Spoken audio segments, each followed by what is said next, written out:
Setter script. This is something that is pretty exciting because you're getting to the point where we're going to train up somebody to help close deals for you.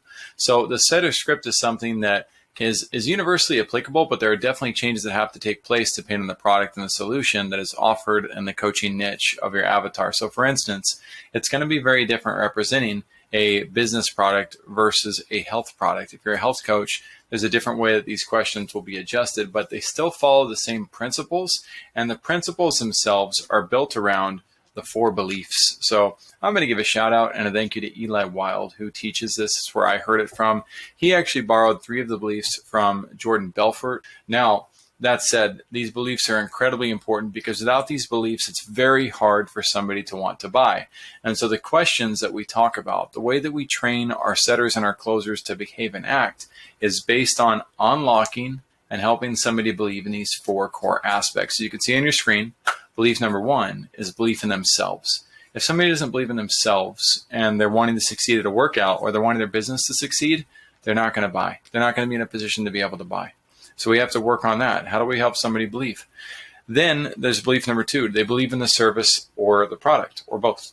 They need to be able to believe in that. Now, do they also believe in the representative that they're talking to? If they don't, and it gets in the way enough, that can also keep them from buying, especially when belief number 4, belief in the company, is also hard to obtain. So here we go. Here I am. There we go. You can see me now. So we're back on what's called the Alignment Specialist Note-Taking Template. So Alignment Specialist is ultimately a fancy term for a setter.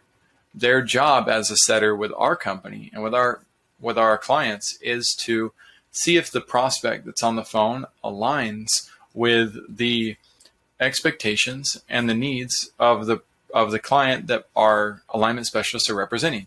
So again, instead of using words like setter and closer that prospects and people who've been experienced themselves feel uncomfortable with, plus just like somebody who just is a setter and that's just setting appointments that doesn't really have any emotional conviction, that they also want to make sure that these prospects align. And by calling them a specialist, we also help these individuals understand the importance of their role. So you can use any words you want to. You can play the semantics game and call it dumb or whatever you want to, but this is very important to the integrity of our culture and our passion. So the alignment specialist, the setter note-taking template, begins with referencing the actual procedure itself. So you'll get access to the procedure for taking appointments. And then it goes into framing the call. And we'll ask questions to see if we're a fit. So that's ultimately how the conversation starts. So, hey, by the way, John, great to have you on the call today. Let's build up a little bit of rapport, make sure we know you're from, what you're going through. And by the way, we'll be asking you some questions to see if we're a good fit for working together. Are you ready to jump in and get started? So everybody gets trained up on this piece of the component, framing the call, taking control, and making sure that we steer the tone. So tell me real quick before we get started, how did you hear about us? We want that answer. We want to know where they learned about us. Now, if we already know partial that answer, so it looks like you booked a call with us through one of our VAs. Is this the first time you'd heard about us, or had you heard about us from somewhere else before? Because that can be pretty common.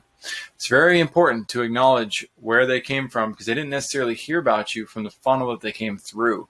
So we don't want to make any assumptions. We want to make sure we understand the journey. Now, what motivated you to use your time to book a call with us today? We want to hear them out on that. Hear what's motivating them. Maybe there's not a lot about that, or like, I just wanted to see what you have. Well, tell me more about that. What was it that you were hoping that you would see? So again, we want to encourage that conversation. And usually it's one of 3 things in the case of a business world. They want a free client, needs our services. They might say like, yeah, I know that I need your services, or they might respond to something else. So again, there's an other here, and we want to document what those other responses are. Okay, great. So tell me about what you do. Or what do you want to accomplish? Tell me more about that. What's your timeline? Those are questions that follow suit after the initial questions are answered. This isn't about getting through a template. This is about serving people. And if we want to serve people appropriately and do the right thing, we have to understand where they're coming from, what they're up against, what they've considered doing, what they've done in the past. There's lots of questions that allow us to dig deep in understanding where they're at, how far in they are, and how much work it's going to take us to get them to point B, which is hopefully what they're trying to accomplish with us and with our help. So again, when it comes to business, a lot of these are business driven, but it's really easy to adjust this template and watch how quickly that happens. So if it's about health and wellness, so do you have a support group instead of do you have a team or a business partner? Do you have, who do you work out with typically? Or do you typically do it on your own? Does your spouse support you on your workouts? This question is all about uncovering, are they in a position where they belong somewhere, or are they overcoming that obstacle and trying to join this program, hopefully to bridge that gap a little bit too. How long have you been in business or had your program for? How long have you been working on your health? Have you ever had the ideal body that you wanted to have, or have you not had that before? How far does this go back? Again, understanding and trying to see where it is that they're coming from so we can guide them to the right answer and understand how long they've been dealing with their problem.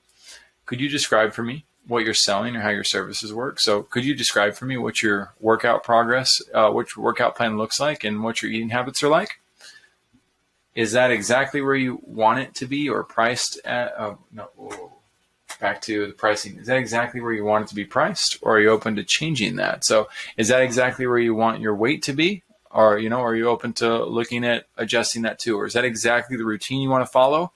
And, or do you want to find a routine that might make a little bit more sense for what your exact needs are? There are so many ways to customize these questions. You're not boxed in, and I just kind of want to prove that. So how many clients you're working with on a monthly basis? What's your main method of getting clients? But what's the method? What's the purpose of doing all that? I'm going to cut myself off the screen again.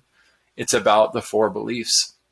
People need to know that you believe in them, and that also empowers them to be able to believe in themselves. People need to believe in your service or your product. They're going to do that when you show that you're very knowledgeable in relation to the questions that lead up to their desire to want to buy the product or the service. The same thing is true of you as you guide people through the process of understanding how much you care by listening to what it is that they need. They become more and more comfortable, more and more grounded, more and more centered around the fact that you're the person who's likely to guide them to the results that they're looking for. And it's going to be a phenomenal reflection on the company itself.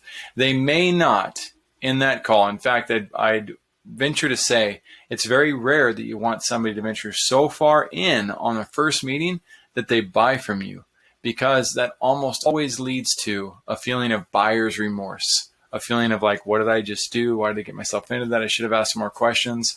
I like to encourage people to take a second step with us to make sure that they're fully bought in to the process that's ahead of them. That way they don't become a headache for your fulfillment down the line. And they don't become, the next thing you know, you're having a conversation with somebody, they're like, you know what, I was super excited, now I'm not, and I'm scared of blah, blah, blah. Now they're trying to get out because they overcommitted themselves. And we as people, sometimes we're just not super responsible with our commitments. And so we want a process to respect that, because they can get on the next call knowing that they had a great conversation, and they can have ultimately the same experience, but with a little bit more depth and without any haste.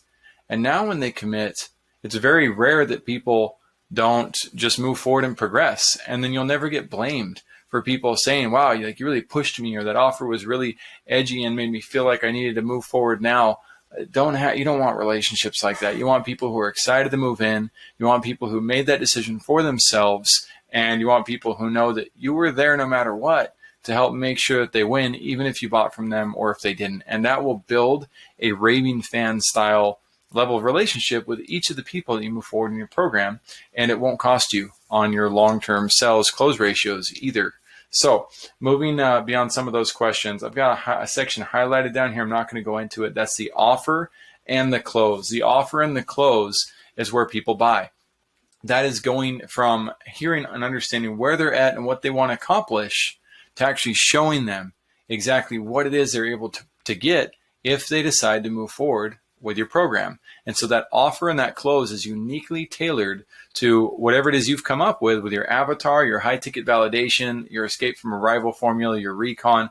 All of that is being put together or has been put together by your copywriter, so that whoever's coming in to set calls for you and whoever's coming in to close calls for you are able to do it just fine with that information. So people say, wow, yeah, that does sound like it's going to meet my needs. How do I get started? Or what's the next step? And that's, again, where the closer and the setter are going to be trained up, and I have been trained up on how to handle that scenario to move into the actual purchase process. So get ready to absolutely explode as a company, because now you've got people in place to represent your product, your service, your systems, and your etiquette of customer service and care the way that you've always imagined it could be, and expect your clients to come in ready to actually get their job done, do their part, so that you can help them achieve their results. I'm super excited to see you absolutely unleash this and launch. So if you have any questions, don't hesitate to reach out. We'll see you in the next lesson. But again, this is one of those areas where your training is getting deeper and deeper, and it's not super easy for these things to all come together, but that's exactly why you're working with us, and that's why we're here to support you and help you throughout the system and throughout your progress, throughout your journey. So thank you for everything that you do and for everything that you are, so that we can represent you well. And let's keep moving forward and rocking it. We'll talk to you later. Bye-bye.